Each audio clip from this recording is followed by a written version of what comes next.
spend so much of our lives trying to fix the outside, our goals, our relationships, our habit. But so often, what's really shaping our path lies much deeper in the quiet, unseen layers of the heart and subconscious. What if clarity, purpose, and peace aren't things we chase, but things we uncover once those inner blocks soften and release? Welcome to Healing Horizons, a space where we explore what it means to heal, grow, and move forward with greater awareness and compassion. I'm Saima, and today I'm joined by Dr. Lise Janelle, a high performance coach, author, and the creator of the Heart Rhythm Method, who has helped spend more than 30 years helping people release deep emotional blocks and reconnect with their purpose. She is also the co author of the upcoming book Unstuck with Jack Canfield. So, in this conversation, we're exploring how clearing subconscious blocks and healing the heart can open the door to success, inner peace, and a life that truly feels aligned. So, Dr. Lice, welcome to the show. Thank you. My name is Lise, like please Lise or Dr. Lise. Thank you. Thank you for having me. Welcome. You're warmly welcome, Dr. Lees, and I'm really looking forward to make this a meaningful experience for you. So, Dr. Lees, before we talk about methods and tools, I'd love to start personally. Like, what first made you realize that the heart and subconscious play such a central role in how fulfilled or stuck we feel in life? That's a very good question. Um, I've been in the healing field since 1983. And I was a chiropractor, and I could have 10 patients with similar conditions. Eight of them would get better, and two of them, no matter what I did, they were blocked. So I found this method called NET, neuro emotional technique, which is wonderful. Um, and then I started using it with my patients, and I was getting really amazing results. And then I also met at the same year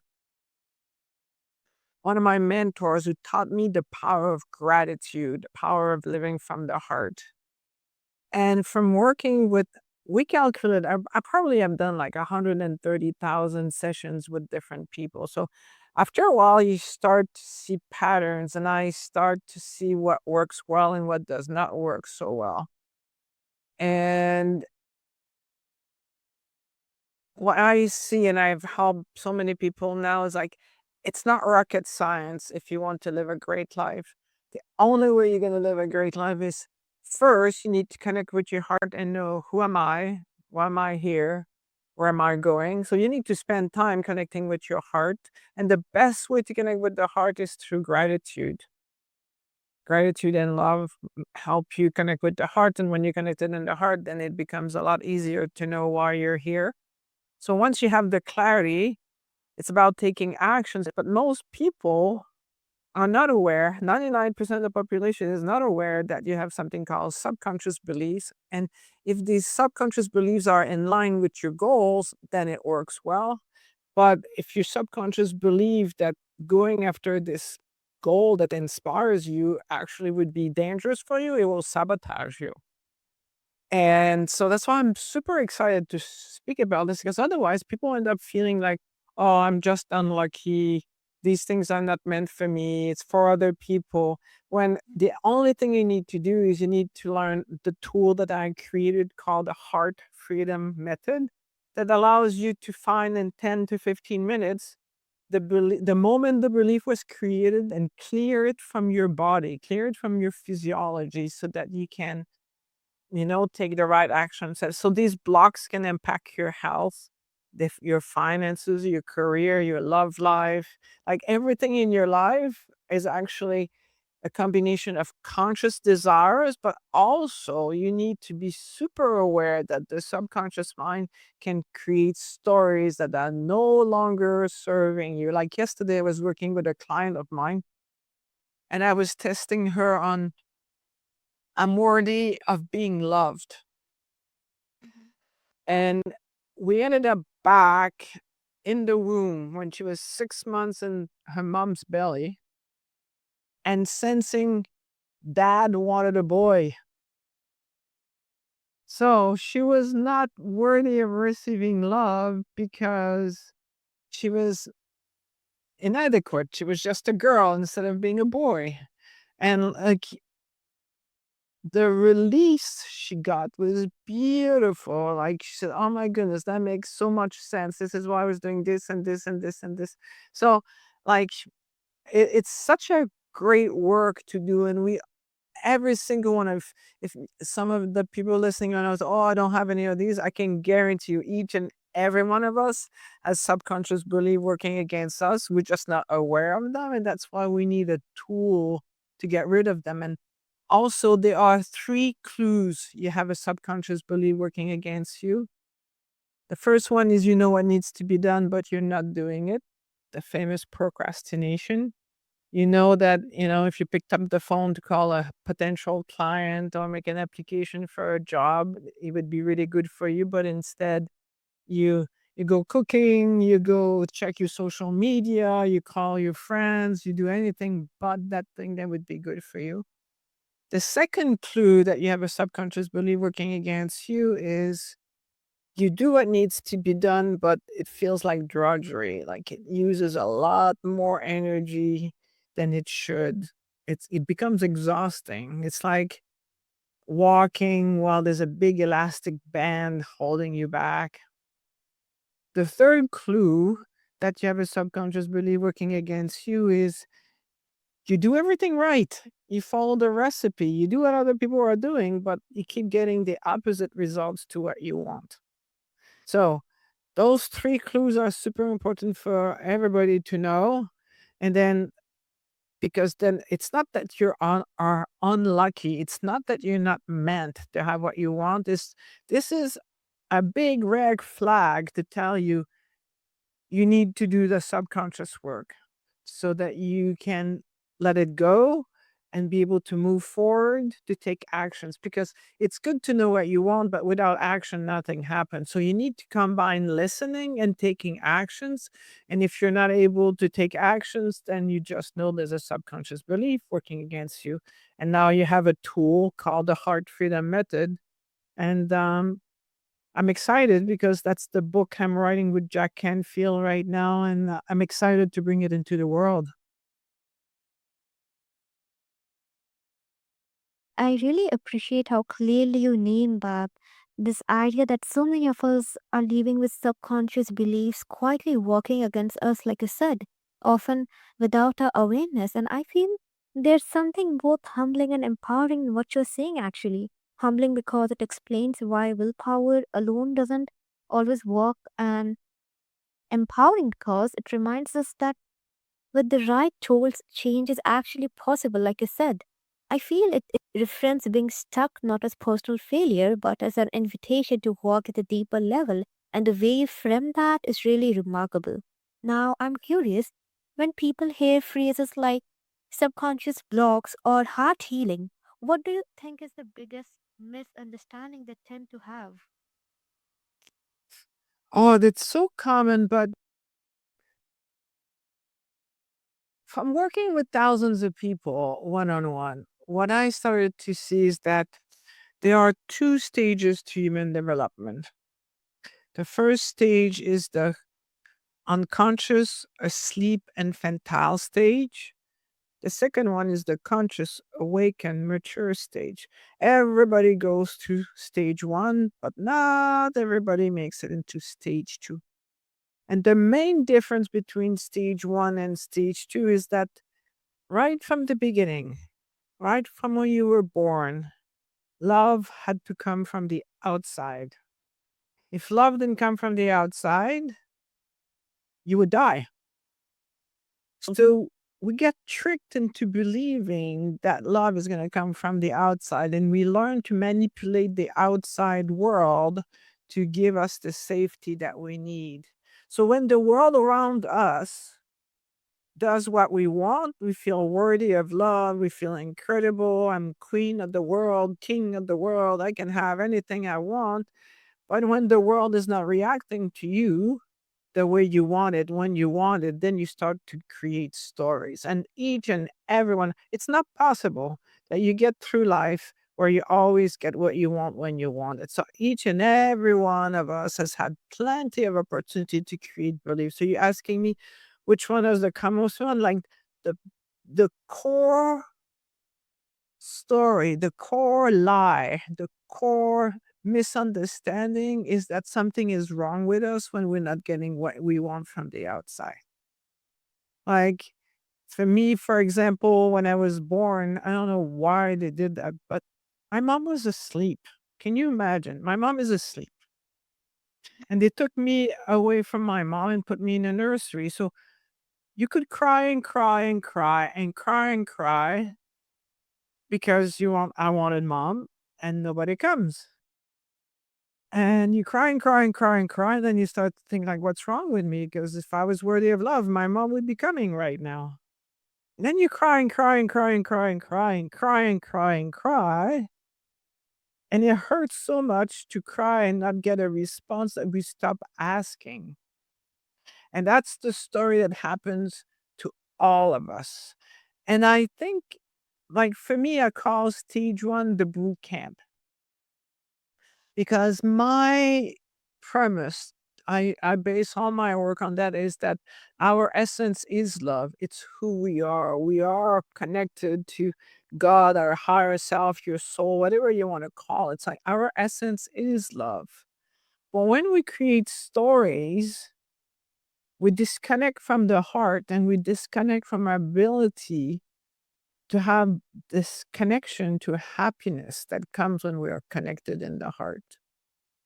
And the thing that I know and see is that when I get people into the heart, when you're in your heart, you feel grateful. You feel nothing is missing. You have no desire, like the Buddhist principle having no desire. Well, can you imagine if you had billions of people on planet Earth without, any desires to do anything, no drive, nothing? Would be billions of us, little Buddhas under the Buddha tree, feeling blissful without doing anything. Like, we need to learn to function on planet Earth. So that's why we need to disconnect from that place inside of us. We start looking to the outside to dictate our worth, which creates trauma, which disconnects us from our heart. But if you're wise, what you're going to see is that the family you were born into was the perfect family just for you. You create the perfect drivers just to get you going. And it becomes really magical when you see there was no coincidence. Everything that's ever happened to you, you can actually become super grateful. Like for me, I even started like in the womb. I had a twin that died beside me in utero. So it made me want to be a healer. That's why I'm a healer. There's actually a book called Wound Twin Survivors. Apparently, only one set of twin out of 10 makes it. So there's a whole bunch of us walking the earth. And one thing we have in common, a lot of us want to help save the world because we couldn't save the twin. So there's the once you start to do this work, you realize you become conscious and you're able to go from the boot camp, stage one, I also call it hell on earth, to stage two, creating heaven on earth, because now you become conscious of who you are, what your heart wants for you. You're able to take the right actions because you have a tool to let go of the beliefs that have been holding you back. And then it becomes a different game. I call it the ultimate game of life, where you're just driven to bring the best out of yourself, because when you bring the best out of yourself, it serves you, but it also serves the world. Mm-hmm. That insight is really powerful, and I can already feel that how deeply it comes from your lived work and with people. And I actually like how you name that, subtle trick we all fall into, in fact. believing love, safety, or worth has to come from outside of us. You know, when it doesn't show up the way we expect, like I said, they start creating stories like what's about what's wrong with us or our life instead of recognizing what's actually asking to be met within. Um, it really reframes heart healing as a return, not as something we earn to chase. And the way you frame it is really wonderful. So, how does that misunderstanding sometimes keep people trying to fix symptoms instead of addressing what's actually underneath? Yeah, well, that's a good question. I think it's because most people don't know. That's why I'm passionate about bringing this work into the world. I really want to revolutionize the world. I want to bring a transformation in the world. It's like, if you like, my goal is to help everybody to live a great life, to be successful. But more than that, I know that if I help a whole generation of parents to do this work. Every time you do this work, you know you're worthy of love. And now we can raise a whole new generation of kids who grow up knowing they're worthy of love since they were children. And that can shift the world. This is how we can stop wars and stealing and all the nasty things that happen in the world. All the nasty things happen in the world because people disconnect from their heart. And the more we're connected there, we have access to love, gratitude, wisdom, and inspiration. Those are four states of beings that we experience when we are connected in the heart. Because emotions are just guides to show us where we have the illusion of being unworthy of love. Emotions are guides to show us where we have the illusion of being unworthy of love. So that's why taking the time whenever you feel an emotion or you feel blocked to discover, why did I create this story? Nothing is wrong with me because my sister could, color in her coloring book and I couldn't do it because I'm younger, or because somebody at school can catch the ball and I cannot catch the ball. It doesn't make you unworthy of love. It makes you just having different talents. That's all. That's such a beautiful vision, and it really shows the depth of your work. And I love how you connect healing the heart not just to individual growth but to generational transformation. And that's really great. Like you said, helping parents recognize their worth, recognize their children's worth and reconnect to their hearts isn't just personal, I feel. It ripples outward, shifting the way families, relationships, and even communities function. And it really underscores how vital this work is, yes. Now, so following that, how do this unresolved heart blocks tend to show up in everyday life for people, especially in areas like purpose, success, or relationships? Well, that's a good question. So usually I use the yin and the yang, as a visual. And the dark side represents the female principle, the yin, the principle of listening to the heart. And the white side, the yang, the male principle of taking action. So when you disconnect from the heart, first, your heart wants you to know two things. The first thing your heart wants you to know is you're worthy of love. And the second thing your heart wants you to do is admit your dreams and aspirations. But, if like me and a lot of us in the world, when you were born, right from the get go, you're crying, crying, crying, and nobody comes. You disconnect from your heart. You feel something is wrong with you. And then on top of that, now you stop asking for what you want because it's too painful to ask. So how does that show up in everyday life? Well, it shows up what all kinds of combination because then you might be the firstborn and then mom has the audacity of having another baby, so what's wrong with me for having another baby? And depending on the culture you were born into, like boys are better than girls, that type of thing. Or you go to school and some people are really good with books and things like this, but you're good with sports, like, and we can create so many stories. So either the person is not able to know they're worthy of love, or they're not able to admit who they are, why they're here, where they're going. And then the yang part is they're not able to take actions. Like it can be with friends, with family, with spirituality, with their career, with their finances, with their health. So the permutations are infinite. That's why the only way out is to spend time knowing why you're here, becoming really clear, why am I here? And then looking for the actions to take to get you, where you need to go. And then know the three clues that you have a subconscious belief working against you so you can get rid of it instead of getting stuck, which is the name of the book with Jack.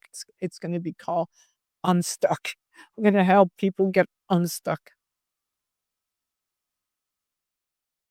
That makes sense. That makes sense. And I completely agree with what you said actually. That's really powerful because it really represents a transformation, I would say. So when someone becomes aware that the subconscious block is present, where do you usually suggest the begin? Not in a perfect world, but actually in a real life. Well, using the heart freedom method, which is the method I created, which is a 10-step method that allows you to find the moment you created the belief and then how to get rid of it. Like, I'll give you an extreme example of that. I had a client come to see me and she was an Olympic level skier. And she was upset because she had not placed in 2 years on the podium. So, doing the heart freedom method on her, I checked her on I'm ready, willing, and able to win. And lo and behold, what we ended up back to when she was 7 years old. And it's fascinating because the memory just pops up. You remember the moment. And she was like, oh my goodness. She says, I was already winning races when I was 7, but my brothers were not. So my mom, not to make them feel poorly, was hiding my medals and my trophies, not to make them feel bad. So then she associated winning with making other people feel poorly. So now, as an adult, her teammates and even sometimes the competitors, they can feel like, siblings. And if you know about Pavlov's dog, the famous experiment, the Russian scientist, the dog would be hungry and Pavlov would bring food. The dog would salivate and Pavlov would ring a bell. And after a while, Pavlov did not need to bring food. He just had to ring the bell for the dog to salivate. So for us, we end up in situations and they're not the same, like a bell and food is not the same, but you have created an association in your subconscious mind. And now, you're not able to do those things. Like you might be at work wanting to get a promotion.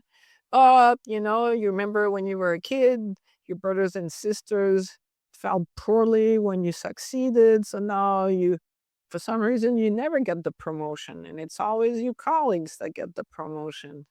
Or when you were kids, you heard that rich people are like bad people. So now you don't want to have money because you don't want to be a bad person because the values in your family is that you better be poor and then be rich because only bad people have money. Like you until you have a tool like the heart freedom method, you won't be able to find the belief. You need to have mind body methods to get rid of them.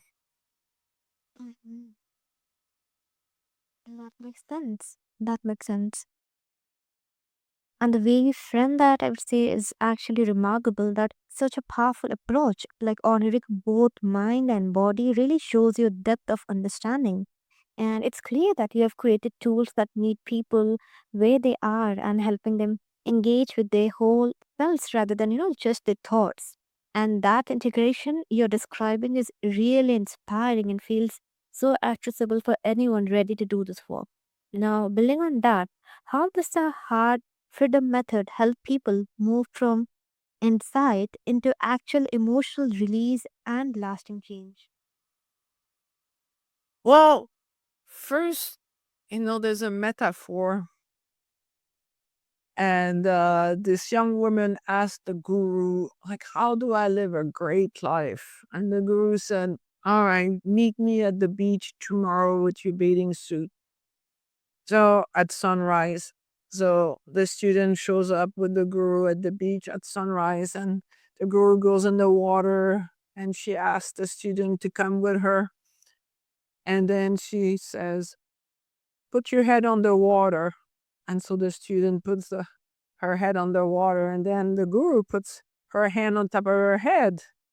And like she's holding her head underwater, holding her head underwater, holding her head underwater. And at some point, it's like the student like pushed her away and like, what are you doing? This like her being totally out of breath. And the guru said, if you want to live a great life, you're gonna be willing to do whatever it takes, just like you wanted this breath right now. So if you want to live an amazing life, first you must love yourself enough to want to live the best life possible. And when like, if you're a parent listening to this right now, know that the happier and more successful you are, the more your kids get inspired. So when you do these things, not only do you do it for yourself to bring the best out of yourself, but you're also doing it for the people around you. Because who do you like to hang around with? People who are happy or people who are unhappy?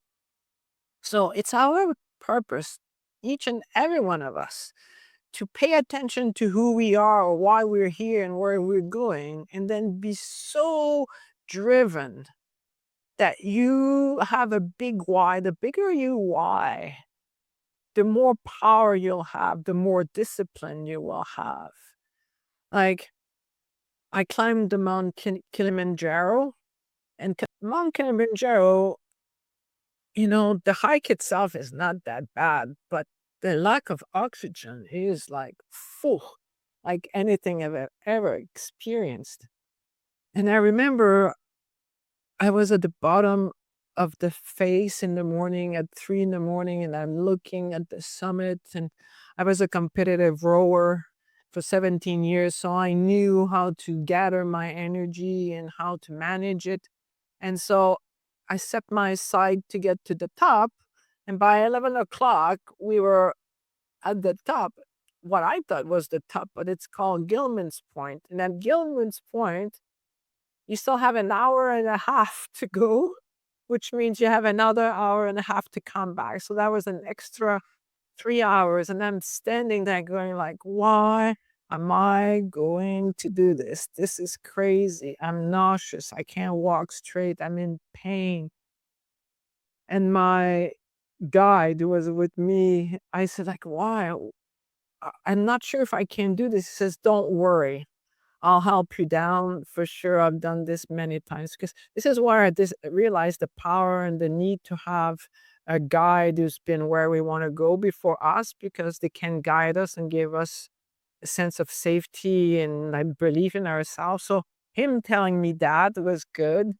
But then I still needed a why. So it's like, but why am I going to inflict this amount of pain on myself? And he says, well, just think about how good the shower will feel 2 days from now. And I'm going, yeah, that's going to feel good, but that's not enough. So I went inside of me and I thought, why am I going to do this? And then I got it. I said, all right, I'm going to do this so I can tell stories to my students, so to inspire them, to have something greater than themselves to get them going. So because I wanted to be able to tell this story, I made it to the top and back down. So how do you get going? You need to have a why that's greater than yourself, something that inspires you, just like parents who never survive getting up in the middle of the night, taking care of their baby, changing poopy diapers, being exhausted all the time if you didn't love your child. So having something greater than yourself will give you discipline, because it's not even discipline. You just do it because you have the calling inside of you. Like it's like you don't even have a choice not to do it. Like, so how do you keep going and do this work? You need to want it more than anything else. You need to be inspired and connected to something bigger than yourself. My most miserable clients that ever come to see me are the people who are just living for themselves. If you want to live a great life, either live for your family, for yourself, that will be make you unhappy. Live for your family, that will make it easier. Live for your city, for your province or state. Live for your country, live for the world, but find something bigger than yourself. That's how you're going to be happy. That's beautifully said. It really highlights that how central self love is, not just as a concept, but as a foundation for creating the life we truly want. And your approach makes it feel honestly both profound and practical at the same time. So, for listeners who want to learn more about your work or explore the heart freedom method, where's the best place for them to find you? um I have two websites. One is called Center for Heart Living, so centerforheartliving.com. I have another one, it's called Dr. Lee's Elite. I have all kinds of programs there for all budgets. I have books. I have a book called Conversation with the Heart that's already published. You can go to conversationwiththeheart.com. You can download the digital copy, or you can also order the hard copy from Amazon if you go on my website. The thing that's easiest is you can send an email to Greg, Greg, at drlejanelle.com, and book, a call with Greg, and he can guide you to do whatever, you know, what's the best thing for you. That's noteworthy, and I'm sure that's going to be beneficial for all our listeners out there. So, Dr. Lees, thank you for spending this time with us on Healing Horizons. And listeners, if today's conversation resonated, take a moment to sit with what came up for you. Healing doesn't always ask for action right away. Sometimes it simply asks for honesty and presence. Until next time, keep moving gently toward the horizon of your own healing.